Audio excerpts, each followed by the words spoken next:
Welcome to Planetary Calendars, Astro Portraits. I'm Ralph Dimitrios, one of the calendar's astrologers, along with Lonnie Dimitrios. Now remember, we do our portraits every Tuesday. You can find those at Planetary Calendar Astrology on YouTube. Please subscribe. And we also do our forecast for the coming week based upon the planetary calendar on Fridays for the coming week. And you can find your calendars at planetarycalendar.com. Remember that location. Our portrait this week is Tom Cruise. He really should be part of the action series. He's done so many action pieces, but he's also done a lot of stuff that was not action, though in later years he's really made that his field. He's born July 3rd, 1962 at 3:06 p.m. in Syracuse, New York. He is born with the sun at 11 degrees Cancer, so within 2 degrees of the United States, which is 13 degrees Cancer and Sirius.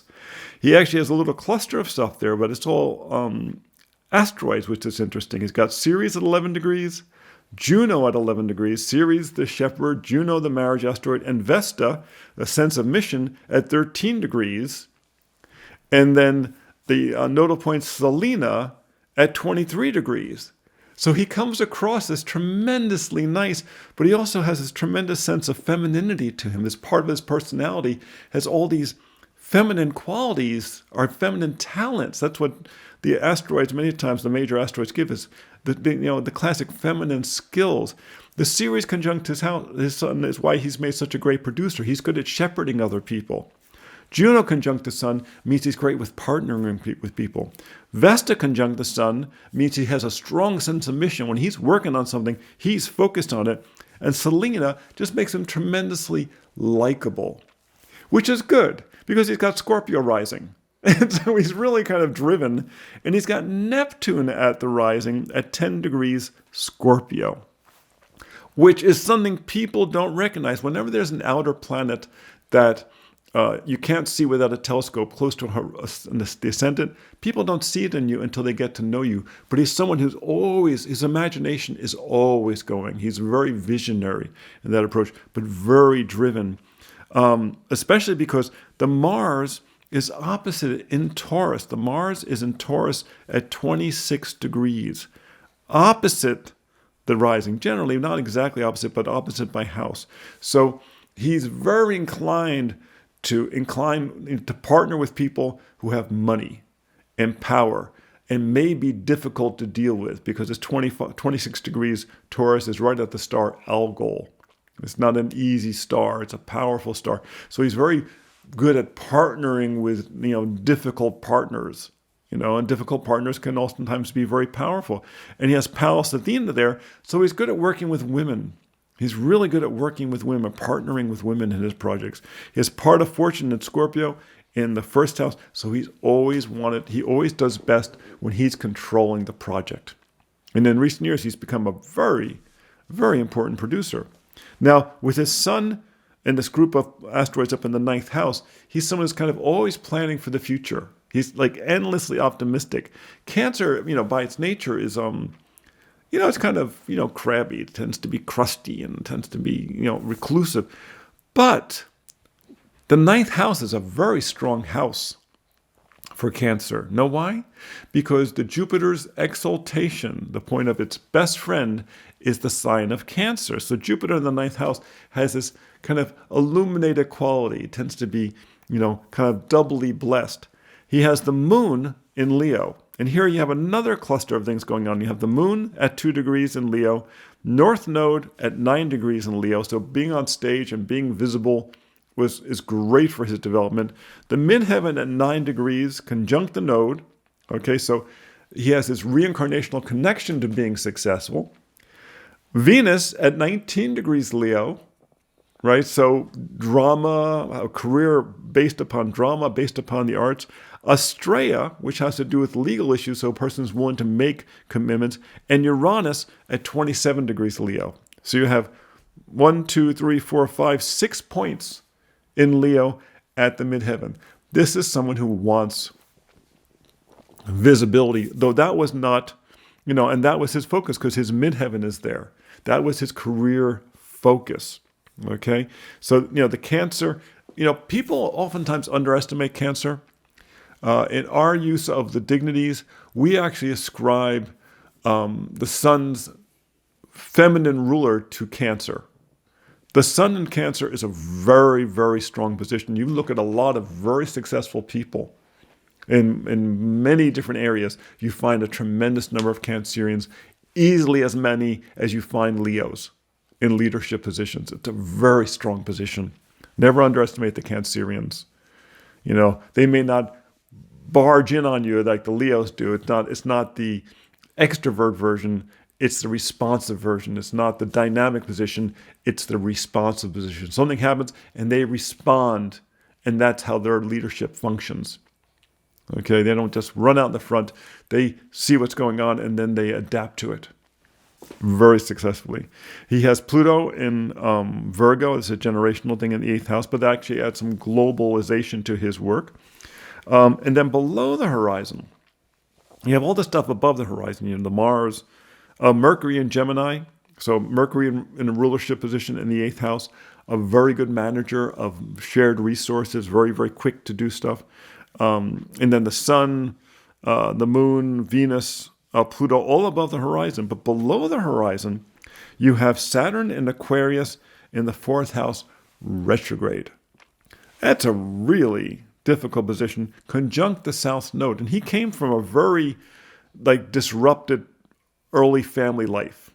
I don't know a huge amount about his personal life, but I do know that he came from, he did not come from the Ozzie and Harriet school of child rearing. His early child life and moving and such and family and disruption was really Saturn in Aquarius retrograde conjunct the South Node. Disrupted, just unusual. So it really made him focus on how he wanted to be successful, pushed everything up into the midheaven. Okay? And that's Saturn in Aquarius. That's a rulership position. That's the dynamic position, of Saturn's rulership. So it was a powerful influence.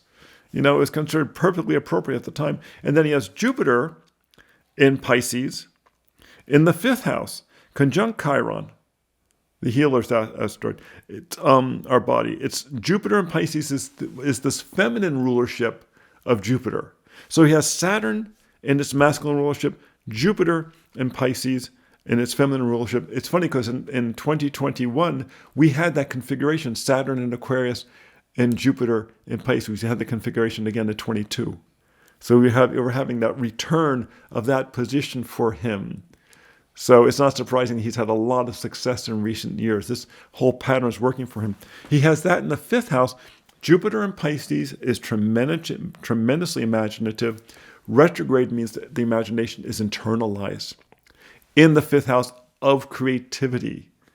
This is the kind of person that when you bring him onto a set or you bring him onto a stage and you expect your actors to be creative, boom, there's Tom Cruise. He has no problem with that. He has no problem coming up with different ways to do this. We're going to do 50 takes. I'll do it differently every single time. I'll stay in my lines. I'll remember my lines. I'll stay on my spot, but I will give you some different quality every time because he's endlessly creative. Also remember too, this Jupiter is trine within 1 degree of that Ceres Sun-Juno conjunction. So that Jupiter in the 5th house of creativity is feeding to the 9th house. In the same way, the 9th house, remember Cancer is Jupiter's exalted position. So Jupiter trine something in Cancer is very strong. There's a very easy transfer of power. And his travel, his learning, his study done in the 9th house feeds his creative process. So it's a tremendously creative person. And then here you have all this stuff in Leo, the desire to be out there in front, the desire to be a leader, the desire to be a leader in the arts, Venus conjunct the midheaven, the need for emotional recognition, the moon in Leo in the 10th house. Uranus late in the side, a very strong sense of the sizzle that comes with that. Usually when people become very famous, you find Uranus right on the angle. In his case, it's close to the midheaven, but it's not that close. It's closer to the Venus. It's closer to the Venus at 19 degrees to 27 degrees. And what's interesting is that it's square the Mars in Taurus. So you would say that to a certain extent, his fame has been in this Taurus. Remember, Mars in Taurus at Algol. His fame has had two sides to it. His fame it's been a double-edged sword for him. He's had the fame, but it's also been difficult in some ways.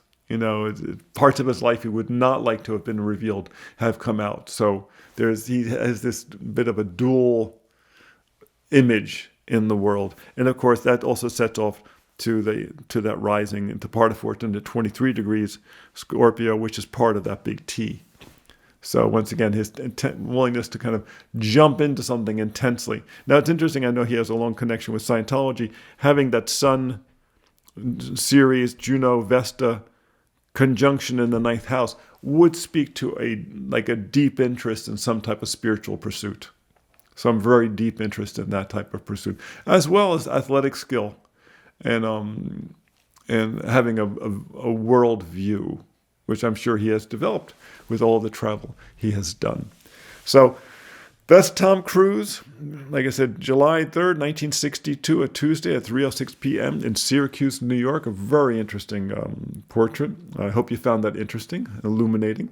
Come see us on Tuesdays at Planetary Calendar Astrology for our portraits. Come see us on Fridays when we do the forecast for the coming week from the planetary calendar. If you need your calendar, and you probably do, you can find those at planetarycalendar.com. Remember, please, to subscribe. Until next time, be well.